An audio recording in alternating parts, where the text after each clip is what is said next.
नमस्कार दोस्तों, आप सबका स्वागत है हमारे YouTube चैनल चर्चा पे। और आज की चर्चा का विषय है कौन है ऑक्सीजन का लुटेरा। तो पहले तो ये समझते हैं कि ऑक्सीजन लूट कौन रहा है। देखिए, आपने अक्सर गलियों में देखा होगा कि लोग कूड़ा इकट्ठा करते हैं और बजाय कि उसको कहीं फेंक दिया जाए या सही से डिस्पोज कर दिया जाए, लोग उसमें आग लगाना पसंद करते हैं। आज से कई साल पहले भी लोग कूड़ा जलाया करते थे, लेकिन वो कूड़ा हुआ क्या करता था, उसमें प्लास्टिक नहीं था, उसमें कोई हार्मफुल केमिकल्स नहीं थे, सिर्फ कूड़ा करकट जो पेड़ों से कुछ पत्तियां गिर गई या कहीं और से कुछ लकड़ियां जमा हो गई, सिर्फ उनको ही वो जलाया करते थे। तो उससे धुआं होता था, नो डाउट वो भी हार्मफुल था, लेकिन वो उतना हार्मफुल नहीं था जितना वो आज है। आज जो हम कूड़ा जला रहे हैं उसमें कई टाइप के केमिकल्स हैं जो कि प्लास्टिक में मौजूद हैं। तो इसमें आपकी ऑक्सीजन कैसे लुट गई, ये जानना भी ज़रूरी है। तो देखिए, ऑक्सीजन लुटी ऐसे। जलने के प्रोसेस को साइंटिफिकली हम कंबशन कहते हैं। कंबशन में 3 चीज़ों की रिक्वायरमेंट होती है। फर्स्ट, सोर्स ऑफ हीट, जिससे भी आप आग लगाना चाहें, माचिस हो या लाइटर हो या कुछ भी। दूसरा होता है फ्यूल, जो कि इस केस में कूड़ा है। तीसरा सबसे इंपॉर्टेंट चीज़ है, वो है ऑक्सीजन। जब भी आप कुछ जलाते हैं उसमें ऑक्सीजन भी यूज़ होती है, और यही वो चीज़ है जो बहुत ज़्यादा ऑक्सीजन हमारी लूट रही है। तो पहले तो मैं आपको ये बता दूं कि आपकी डेली ऑक्सीजन रिक्वायरमेंट है कितनी। एक औसत आदमी को एक दिन में 550 लीटर ऑक्सीजन चाहिए। सुनने में थोड़ा अजीब लगता है जी, 550 लीटर होता कितना होगा। तो कुछ ऐसा सोचिए कि अगर आप उस ऑक्सीजन को जो आप एक दिन में लेने वाले हैं सिलेंडर में फिल करें, तो आपको ऐसे 40 सिलेंडर चाहिए, तब जाके कहीं आपकी एक दिन की रिक्वायरमेंट पूरी होगी। अगर हम फ्रेश एयर की बात करें तो आपको एक दिन में 11,000 लीटर फ्रेश एयर चाहिए। जी हाँ, अगेन कंपैरिजन के लिए मैं अगर आपको बताऊं तो सिलेंडर के हिसाब से अगर हम बात करें तो फ्रेश एयर के आपको एक दिन में 370 सिलेंडर के आसपास चाहिए। तो जैसे कि हमने बात की, 3 चीज़ें चाहिए, हीट, फ्यूल और ऑक्सीजन। तो वो ऑक्सीजन जो आप लेने वाले थे वो वहाँ वेस्ट हो गई। उस कूड़े ने उस ऑक्सीजन को लूट लिया। तो बहुत ज़रूरी है कि आप कूड़ा ना जलाएं। अगर आप बात करें लो लेवल ऑफ ऑक्सीजन की, इससे होने वाले नुकसान की, तो बहुत सी बीमारियां हैं। एंजाइटी है, डिप्रेशन है। आपने अक्सर देखा भी होगा कि शहर में रहने वाले लोग काफ़ी जल्दी थक जाते हैं।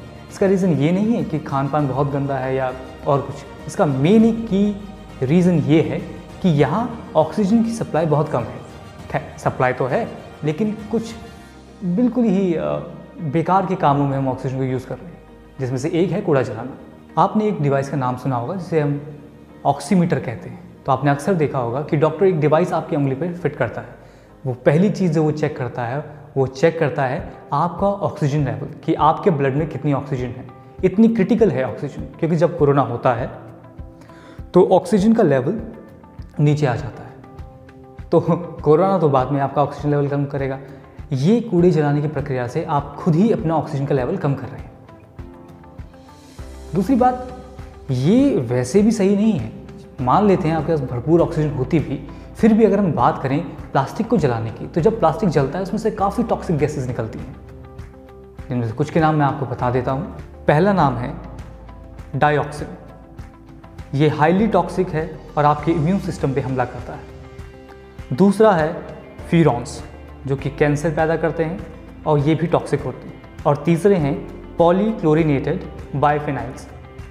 ये वही सब्सटेंस है जो काफ़ी ऑयली होता है और इसी से काफ़ी टॉक्सिसिटी निकलती है। और प्लास्टिक जो स्टेबिलिटी अपनी पाता है, फ्लेक्सिबिलिटी और स्टेबिलिटी, वो इसी केमिकल से पाता है। ये सारे के सारे केमिकल्स टॉक्सिक हैं। तो आप महसूस भी कीजिए, कहीं कोई पत्ते जलाता है तो आपको उतनी दिक्कत नहीं होती, लेकिन जब कोई प्लास्टिक वाला कूड़ा जलाता है तो आप फील कर सकते हैं। उसके लिए आपको साइंटिस्ट होने की ज़रूरत नहीं है या इन सब गैसेस का नाम पता होने की ज़रूरत नहीं है। आपकी नाक ही काफ़ी आपको बताने के लिए कि दूर कहीं जहाँ कूड़ा जल रहा है वो प्लास्टिक है। तो किया ये जाए कि सेफली इस कचरे को डिस्पोज किया जाए, क्योंकि अगर ये कचरा जलेगा तो टॉक्सिक हवा में होंगे, ऑक्सीजन का लेवल भी कम होगा और इससे आपका इम्यून सिस्टम भी डाउन जाएगा और ये संभावना कि उस टॉक्सिसिटी से आपकी बॉडी में कोई प्रॉब्लम आए वो भी बढ़ जाती है। और कूड़ा को जलाना कोई सोल्यूशन नहीं है। वो कूड़ा जो मिट्टी में पड़ा था वो हज़ारों साल तक वहीं रहता। प्लास्टिक की ये प्रॉब्लम है कि वो कई कई हज़ार साल तक वहीं पड़ा रह के मिट्टी को गंदा कर सके। वही प्लास्टिक जो इतना सा एरिया कवर कर रहा था, अब वही पूरी इन्वायरमेंट को दूषित कर रहा है। तो मैंने प्लास्टिक की पन्नी चलाई तो नुकसान मुझे ही नहीं, मेरे आसपास रहने वाले लोगों को भी होगा, क्योंकि मैंने उनकी ऑक्सीजन लूटी और मैंने साथ ही साथ सारे टॉक्सिक एलिमेंट जो उस पन्नी में कैद थे, जो उस प्लास्टिक में कैद थे, मैंने इन्वायरमेंट में रिलीज करा दिए। इसलिए प्लास्टिक को जलाना इज़ नॉट अ सोल्यूशन। तो शेयर कीजिए, वीडियो शेयर किसके साथ करना है? कम से कम उनके साथ जो ऐसा करते हैं। अगर वो आपके खास मित्र हैं तो सीधा भेजिए, जैसे आज मैं भेजने वाला हूँ। अगर वो आपके उतने क्लोज मित्र नहीं है तो अपने स्टेटस भी लगाइए, या किसी सोसाइटी के ग्रुप में भी आप शेयर कर सकते हैं। तो अगर हम ये सब करेंगे तो यकीनन कम से कम एक ऑक्सीजन का लुटेरा, जो कि है कूड़ा जलाना, जिससे ना सिर्फ हमारी ऑक्सीजन खर्च हो रही है बल्कि वो सब टॉक्सिक एलिमेंट्स हमारे अंदर भी आ रहे हैं, वो तो कम से कम बंद होगा। आने वाले और वीडियोस में भी हम बात करेंगे कि कैसे और भी ऑक्सीजन के लुटेरे हमारे आसपास मौजूद हैं।